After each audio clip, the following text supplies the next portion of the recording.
سلطان محمود غزنوی نے ایک بار دربار لگایا۔ دربار میں ہزاروں افراد شریک تھے، جن میں اولیاء قطب اور ابدال بھی تھے۔ سلطان محمود نے سب کو مخاطب کر کے کہا، کوئی شخص مجھے حضرت خضر علیہ السلام کی زیارت کرا سکتا ہے؟ سب خاموش رہے۔ دربار میں بیٹھا ایک غریب دیہاتی کھڑا ہوا اور کہا، میں زیارت کرا سکتا ہوں۔ سلطان نے شرائط پوچھی تو عرض کرنے لگا، 6 ماہ دریا کے کنارے چلہ کاٹنا ہوگا، لیکن میں ایک غریب آدمی ہوں، میرے گھر کا خرچہ آپ کو اٹھانا ہوگا۔ سلطان نے شرط منظور کر لی۔ اس شخص کو چلے کے لیے بھیج دیا گیا اور گھر کا خرچہ بادشاہ کے ذمہ ہو گیا۔ 6 ماہ گزرنے کے بعد سلطان نے اس شخص کو دربار میں حاضر کیا اور پوچھا تو دیہاتی کہنے لگا، حضور کچھ وظائف الٹے ہو گئے، لہذا 6 ماہ مزید لگیں گے۔ مزید 6 ماہ گزرنے کے بعد سلطان محمود نے پھر دربار کیا اور دربار میں ہزاروں افراد شریک تھے۔ اس شخص کو دربار میں حاضر کیا گیا اور بادشاہ نے پوچھا، میرے کام کا کیا ہوا؟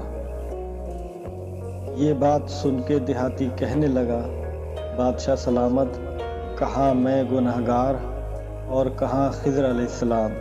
میں نے آپ سے جھوٹ بولا، میرے گھر کا خرچہ پورا نہیں ہو رہا تھا، بچے بھوکے مر رہے تھے، اس لیے ایسا کرنے پر مجبور ہوا۔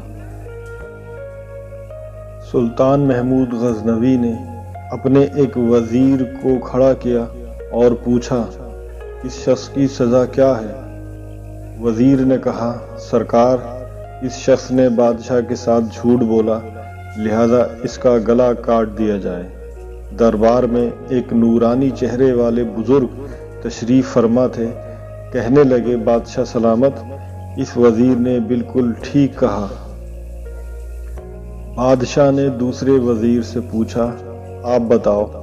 اس نے کہا، سرکار، اس شخص نے بادشاہ کے ساتھ فراڈ کیا ہے، اس کا گلا نہ کاٹو بلکہ اسے کتوں کے آگے ڈالا جائے تاکہ یہ ذلیل ہو کر مرے، اسے مرنے میں کچھ وقت تو لگے۔ دربار میں بیٹھے اسی نورانی چہرے والے بزرگ نے کہا، بادشاہ صاحب، یہ وزیر بالکل ٹھیک کہہ رہا ہے۔ سلطان محمود غزنوی نے اگلے وزیر ایاز محمود سے پوچھا، آپ کیا کہتے ہو؟ ایاز نے کہا، سرکار، آپ کی بادشاہی سے 1 سال غریب کے بچے پلتے رہے، آپ کے خزانے میں کوئی کمی نہیں آئی اور نہ ہی اس کے جھوٹ سے آپ کی شان میں کوئی فرق پڑا۔ اگر میری بات مانو، اسے معاف کر دو۔ اگر اسے قتل کر دیا تو اس کے بچے بھوکے مر جائیں گے۔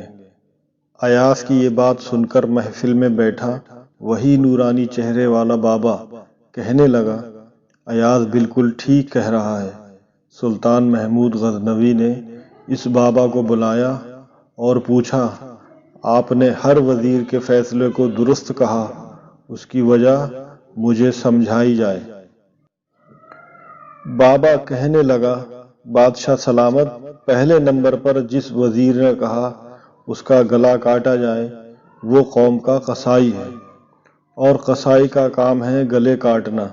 اس نے اپنا خاندانی رنگ دکھایا۔ غلطی اس کی نہیں، آپ کی ہے کہ آپ نے ایک قصائی کو وزیر بنایا۔ دوسرا جس نے کہا اسے کتوں کے آگے ڈالا جائے، اس وزیر کا والد بادشاہوں کے کتے نہلاتا ہے، کتوں سے شکار کھیلتا ہے، اس کا کام ہی کتوں کا شکار ہے، تو اس نے اپنے خاندان کا تعارف کرایا۔ آپ کی غلطی ہے کہ ایسے شخص کو وزارت دی، جہاں ایسے لوگ وزیر ہوں وہاں لوگوں نے بھوکے تو مرنا ہے۔